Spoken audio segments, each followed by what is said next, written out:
Понудата на станови во Скопје ја надминува побарувачката и тоа за двојно, односно има повеќе од 5000 непродадени станови, а се градат двојно повеќе. Според податоците, најголема побарувачка на станови има во општините Центар, Карпош и Аеродром, каде цената на метар квадратен е околу 1200 евра. Во другите градови становите се продаваат по пониски цени за метар квадратен.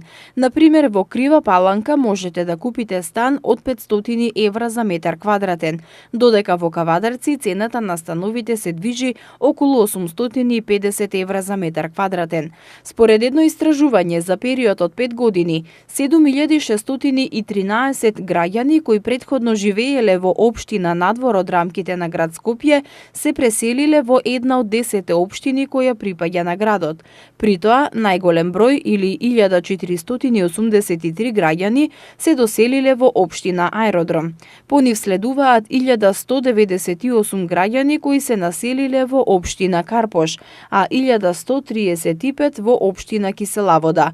Најнеатрактивна општина за жителите кои доаѓаат надвор од Скопје е општина Шуто-Ризари, каде се доселиле само 129 граѓани. Експертите најчесто кажуваат дека Скопје е град проектиран за население до 350.000 жители, дека нема и инфраструктура да одговори на големиот број жители и забрзаното градење. Например, во моментов во главниот град е почната изградбата на деловно стамбениот комплекс Eastgate, кој ќе се простира на површина од 125.000 метри квадратни. Во Карпош неодамна едногласно Советот го усвои детално урбанистичкиот план за градска четврт кој опфаќа дел од касарната Илинден. До старата железничка станица се гради деловно стамбен комплекс на вкупна површина од 325.000 метри квадратни, а во Аеродром на повеќе локации се градат големи стамбени блокови.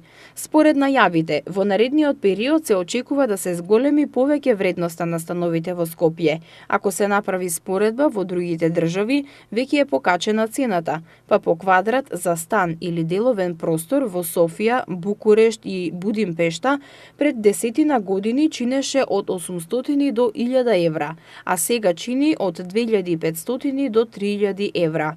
Тоа се очекува да се случи и во нашата држава.